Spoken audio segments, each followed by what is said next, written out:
kasih makan ya. Terus habis kasih makan, kasih pengobatan gratis. Kalau bisa kita kasih sekolah gratis tapi kita belum mampu. Nah, lalu bagaimana orang kita sendiri? Kita lagi merancang Yayasan Embun Pagi. Kita lagi nyoba segala macam cara untuk mensejahterakan orang Kristen sendiri. Karena Gilbert sama Niko nggak urusan sama jemaatnya. Siapa yang peduli? Ya kita yang peduli. Gilbert sama Niko mana peduli, ya kan? Nah, apalagi ceker babi, kapal oleng, aduh, udah jangan tanya lagi udah. Makanya daripada nyinyir, bikinlah yang kayak kita, itu lebih sehat. Masalahnya kan cuma ngomong doang. Nah, ceker babi, kapal oleng, ya kan? Malah nyebrang ke orang Islam buat nyerang kita. Nah, kalau itu mah buat saya sudah musuh kamu, musuh pokoknya. Kamu udah nyebrang ke orang Islam itu musuh. Kalau kemarin kamu belum nyebrang orang Islam nggak apa-apa. Kita anggap ini cuma salah paham doang, kamu belum ngerti doang nyinyir. Jadi kalau kamu sudah pindah ke orang Islam, musuh pokoknya kamu itu. Musuh pokoknya. Buat saya itu kamu tuh anjing semua. Rendah gitu loh. Ya kan? Kenapa saya mesti cari pembelaan dari kamu? Nah, tetapi ternyata kan orang-orang ini menjilat pantatnya orang-orang Islam ini, sak tai-tainya, sak keremi-kereminya, sak cacing-cacingnya, sak ampas-ampasnya semua sampai tak bersisa kan. Nah, berarti mereka nggak percaya kepada Tuhan Yesus. Kenapa kamu cari pembelaan kepada orang tidak percaya?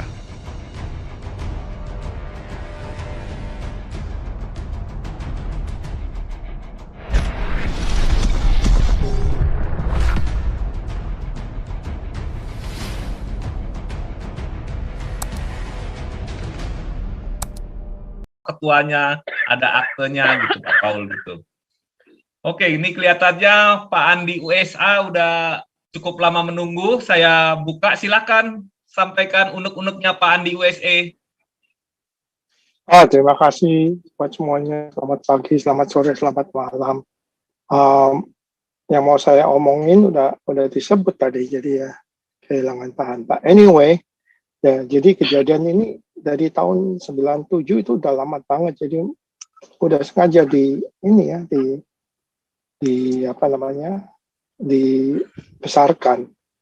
Jadi ya, nggak tahu deh. Nah, terus itu saya dengar juga Gubernur Jawa Timur itu yang pakai kerudung itu juga lagi rahasia rumah makan Padang di Surabaya, make sure nggak ada yang babi katanya. Gubernur nggak ada kerjaan, pakai kerudung sembahyang 5 kali ya kalau waktunya habis. Anyway, terus saya pikir lagi, emang Pak Pol tadi bilang benar. Jadi kalau nggak ada keluhan, nggak ada yang gubrak-gubrak, mereka ya aman-aman aja. Jadi there's no problem. Jadi ya, makanya saya pikir kita ini daripada gubrak-gubrak mereka, kita ini gubrak-gubrak kita orang sendiri. Seperti yang gereja yang gede-gede di Indonesia itu, kita tanyain, kita buka di sini, sebut aja nama gerejanya, mana masa bodoh. Kalian itu apa namanya itu pelayanan di luar gereja itu berapa banyak? Apa pelayanan kalian? Dan Indonesia itu, waduh, bangun gereja gede-gede kayak istana. Ya, terutama saya kritik sendiri. Ya kan, saya sendiri orang Chinese, tapi terus terang, orang Chinese di Indonesia ini, sorry to say, itu bahasa katanya itu mulan ciao ya, nggak ada titik.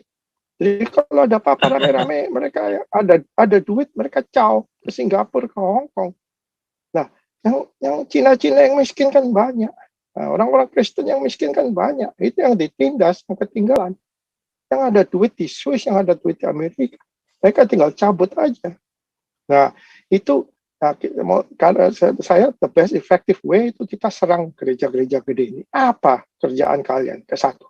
Kedua, saya udah sarankan sebelumnya ke Pak Pol. Anggota-anggota DPR, MPR itu yang Kristen, itu yang harus kita serang. What are you guys doing sitting there every day? Ngapain aja duduk di sana tiap hari? Kalian itu udah berbuat apa? Tapi on the other hand, kita nggak bisa nyalakan mereka. Mereka jadi anggota DPR atau anggota Dewan kan mereka butuh duit, jadi mereka harus recover. Nah itu duit bukan duit sendiri, banyak kan duit utang. Nah kan harus bayar utang, makanya korupsi kanan, korupsi kiri untuk bayar utang. Nah itu kita expose di sini itu anggota-anggota itu. Kalian itu pekerjaan kalian itu apa? Apa yang udah kalian achieve? Apa yang udah kalian hasilkan? Sedangkan kita ini yang disebut minority atau seperti saya ini double minority, udah Cina, Kristen aja. Nah ini ditindasin apa? Kerjaan kalian tuh apa? Soalnya kalau kita gebrak-gebrak jelek ngomongin mengenai khilafah, mereka itu budak, orang-orang udah utaknya udah utak Arab, udah geblek. Jadi seperti kayak kita ngomong ya, ketemu orang di jalanan, orang gila. Kamu itu gila loh. Enggak, saya normal. Kamu yang gila. Jadi kalau orang udah gila, kelamaan dia nggak merasa kalau dia gila. Nah itu sama aja. Orang-orang udah khilafah ini, mereka utaknya udah buntu, udah lama. Nah dia bilang, kita ini kafir aja udah. Jadi ya itulah yang tadi mereka kalian udah sebutkan. Ya, jadi kita ini harus expose, harus buka ini gereja-gereja ini. Pekerjaan kalian ini apa selama misi kalian tuh apa? Gereja aja beli mikrofon, beli speaker sampai miliaran buat kebaktian, gubrang-gubrang. Terus sedangkan di luar itu ada yang ngemis, ada yang jagain parkir itu yang nggak pakai sandal. Terus jadi pelayanan kalian di luar itu apa? Itu aja deh Pak. Terima kasih. Shalom.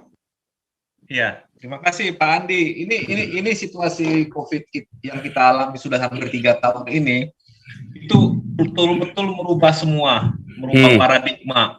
Dulu orang berpikir gereja adalah gedung. Bagaimana kita pergi ke gereja, ke gedungnya gitu.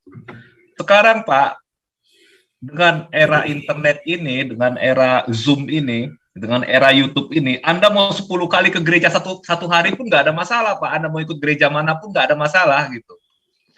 Jadi artinya buat apa orang selama ini selalu, misalkan katakanlah ya, usaha untuk mengumpulkan ini untuk membangun gedung gereja, tetapi akhirnya memang kalau saya melihat bukan itu yang paling utama. Jadi artinya sekarang ini orang bisa baktian ataupun beribadah kapanpun dia mau.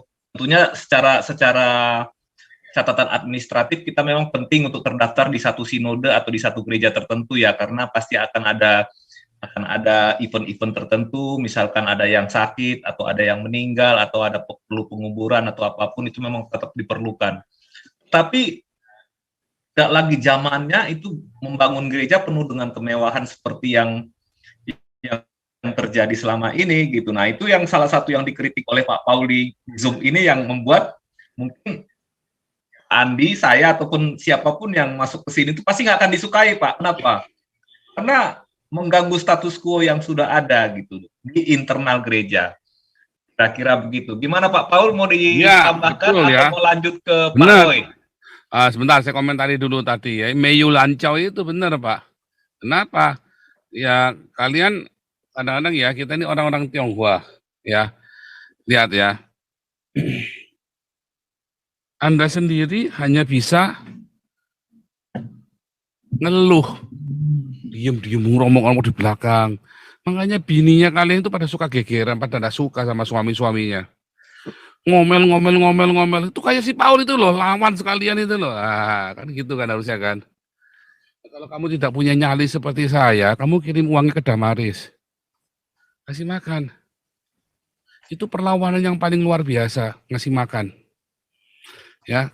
Berilah seterumu makan bila dia lapar. Dengan demikian kamu sudah menumpuk bara api di atas kepalanya. Oh, itu pembalasan dendam yang luar biasa. Makanya Damaris fokus ngasih makan terus. Ya, kesehatan. Ya, kita beli ambulan 2. Nah, ini besok Ibu Dokter Ria ini ya. Ini surat izinnya sudah oke, cuma tinggal ngasih surat izin praktek ya. Nah, semua kita legal semua. Karena dukung bakti sosial kesehatan. Nanti seluruh Jakarta kita keliling ya. Begitu ambulannya jadi, nanti kita dari area ke area Jakarta ya. Dari mulai Parung, nanti pertama kita garap Parung dulu ya. Parung dulu kita garap, karena itu prospek sekali. Wah, ini kristenisasi. Bukan kristenisasi, sebentar Pak Ote. Itu bukan kristenisasi. Ya, tetapi kita sedang melakukan bakti sosial supaya jangan ditipu sama khilafah. Karena Anda lihat yang melakukan sipit-sipit semua matanya. Lalu buat apa ada khilafah? Kan itu nggak usah disampaikan. Mereka sudah tahu, ya. Namanya Damaris Pancasila. Mereka sudah tahu ini bukan khilafah, nggak mungkin khilafah, ya. Nah, makanya penting kasih makan, ya. Terus habis kasih makan, kasih pengobatan gratis. Kalau bisa kita kasih sekolah gratis, tapi kita belum mampu. Nah, lalu bagaimana orang kita sendiri? Kita lagi merancang Yayasan Embun Pagi, kita lagi nyoba segala macam cara untuk mensejahterakan orang Kristen sendiri. Karena Gilbert sama Niko enggak urusan sama jemaatnya. Siapa yang peduli? Ya kita yang peduli. Gilbert sama Niko mana peduli, ya kan? Nah, apalagi ceker babi, apa kapal oleng, aduh, udah jangan tanya lagi udah. Makanya daripada nyinyir, bikinlah yang kayak kita. Itu lebih sehat. Itulah nyinyir itu tanda Anda itu seorang pecundang, ya. Apalagi Anda nyinyir sambil pergi ke musuh. Pergi ke musuh untuk melawan kita, untuk nyerang kita, ya. Yang Anda serang itu kan bukan saya, Damaris kan. Ya kan? Dan ingat ceker babi, handphonenya kamu berapa banyak tuh terima duit dari ketuanya Damaris tuh. Balikin dulu kamu kan lagi nyerang Damaris, balikin dulu duitnya. Lu duitnya nggak tahu malu lu. Kamu terima duitnya mau, kamu nyerang Damaris kamu. Bukan saya, kamu lagi nyerang Damaris ya. Kan uangnya masuk ke Damaris semua, ya kan? Ada nggak yang ke saya? Kan nggak ada kan. Ambulan yang beli Damaris bukan saya. Saya kan hanya saya ini hanya kampanyekan program-programnya Damaris yang disusun oleh Damaris, ya kan? Kalau kamu sanggup bikin tuh, kan dulu ada yang nantangin, kan? Bikin dong sana tuh Jimmy Gosali, ya kan? Katanya sanggup bikin, terus apa lagi itu si Joshua Steng, bikin dong sanggup. Kalau sanggup bikin, masalahnya kan cuma ngomong doang. Terus ceker babi, kapal oleng. Ya kan, malah nyebrang ke orang Islam buat nyerang kita. Nah, kalau itu mah buat saya sudah musuh kamu. Musuh pokoknya. Kamu udah nyebrang ke orang Islam itu musuh. Kalau kemarin kamu belum nyebrang orang Islam nggak apa-apa. Tak anggap mungkin cuma salah paham doang, kamu belum ngerti doang, nyinyir. Jadi kalau kamu sudah pindah ke orang Islam, musuh pokoknya kamu itu. Musuh pokoknya. Musuh ya, jangan memberi salam lagi, hajar saja langsung tanpa terdengar-aling, ya kan. Bongkaran, ayo. Aduh, Ironis ya Pak Paul ya, kemarin saya sempat ketemu Ibu Ketua, orangnya baik sekali ya. Iya. Ngobrol dengan Ibu Ketua sebentar. Ya itulah, ada orang yang punya niat baik, apa harus dirusuin gitu Pak. Itu yang menurut saya itu, aduh ini udah nggak benar ini kalau begitu caranya. Ya. Betul yang Pak Paul bilang itu. Makanya gini kalau loh. Saya mungkin begini. Kita sesama orang Kristen saja, ya. Saya kira gigitan. Saya kira begini Pak Paul. Jadi bisa aja ada pengkhianatan di dalam atau dari dalam ya. Tapi saya pikir kita tidak usah konsentrasi ke sana. Oh, bukan konsentrasi, Pak. Ini harus kita omongkan karena ya, saya kasih tahu grupnya Pavel, Rudi Yohanes. Ya, karena ada banyak YouTuber besar yang harusnya menyatukan suara, kita teriak khilafah. Sejauh ini yang masih on track cuman Pavel 88 doang. Yang masih konsisten bersama dengan kita itu cuman Pavel 88. Ya, maksudnya lawan khilafah. Karena seharusnya dulu di layar teologi, tapi sekarang beliau kelihatannya kan sibuk kuliah lagi beliau itu kan. Jadi kelihatannya kepontal-pontal juga, udah banyak off juga ya. Tapi sekarang ini yang bisa kita andalkan Pavel 88 yang berjuang sama kita. Makanya saya teriakan supaya kalian semua tahu siapapun yang nyebrang ke sana udah kita anggap musuh. Bukan kita masalah itu suara ini kecil, nggak ada artinya apa-apa. Cuman kita kasih tahu, kamu musuh kerajaan Allah. Musuh kerajaan Allah, kamu nyebrang sama orang Islam, kok bukan lawan kita. Firman Tuhan berkata, mengapa kamu minta keadilan kepada orang tidak beriman? Ya kan? dan kamu sudah nyebrang ke sana. Nah, itu makanya saya bilang musuh. Dan itu sangat mengecewakan sekali ya. Musuh. Nah, makanya kita bilang balikin yang sudah kamu terima dari ibu ketua, balikin. Karena kan kamu nyerang Damaris kan. Damaris kan punya ibu ketua. Ya kalau saya mah ibu ketua nggak pernah bilang, saya yang bilang kamu balikin, nggak tahu malu kamu terima duitnya mau nyerang Damaris kamu. Damaris bukan punya saya ya, Damaris punya ibu ketua kan, sama pak ketua kan, yang ada di yayasan itu yang punya Damaris. Balikin dulu kamu nyerang Damaris, kamu terima duitnya mau. Nah itu masih nggak tahu malu loh. Gitu ya. Nah, jadi kita Mungkin sampaikan harus tahu malu, orang Kristen itu kudu ngerti tahu, kudu tahu diri ya. Lagi kere dikasih makan, kalau udah itu dulu kalau kan bisa keluarnya ada kan yang gara-gara ribut sama Pak Charles, karena Pak Charles lebih dipercaya. Oh, dia merasa iri hati gitu loh.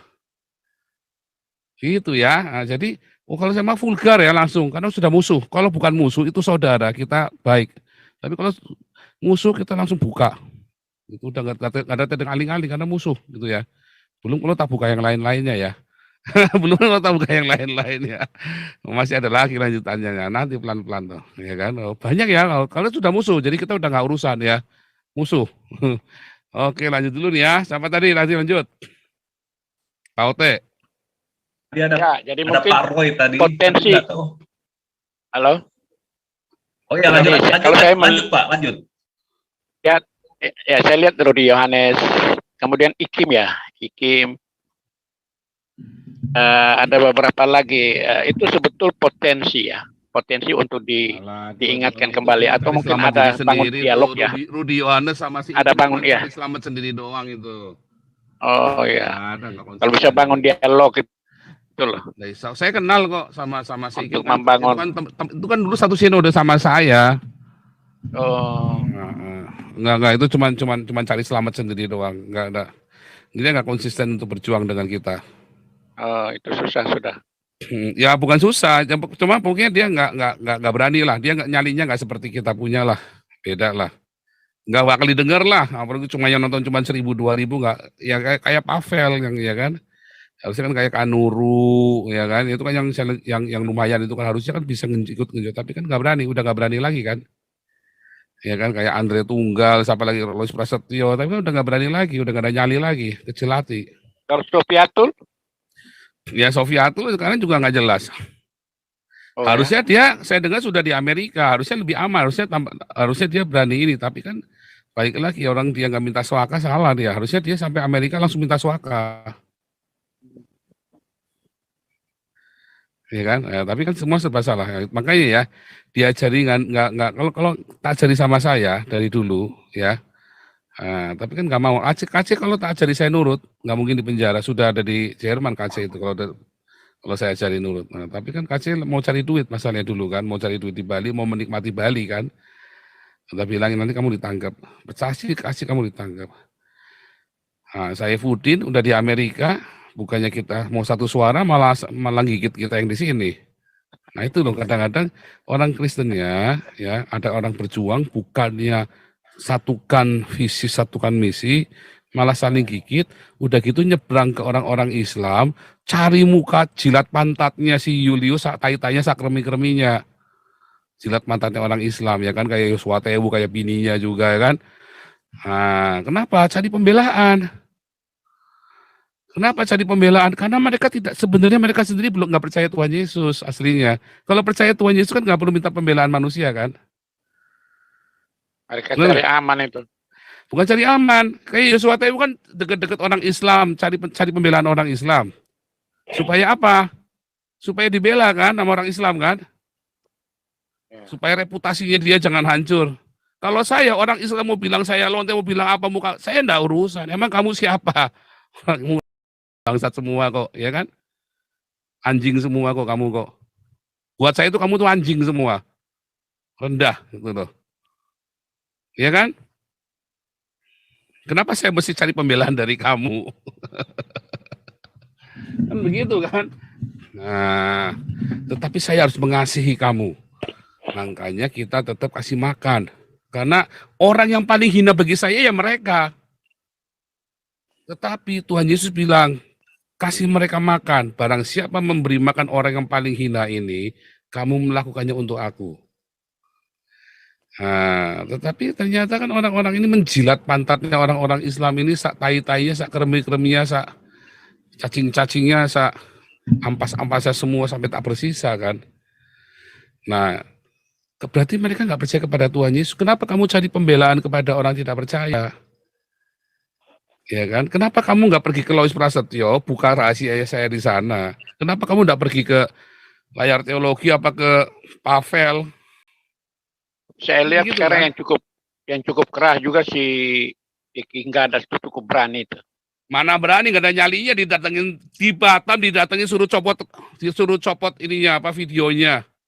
Terkencing-kencing si Deki Gadas. Oh begitu. Sama Deki Gadas juga sama, mata duitan rakus juga itu. Udah banyak ceritanya tentang Deki Gadas saya. Rakus juga dia.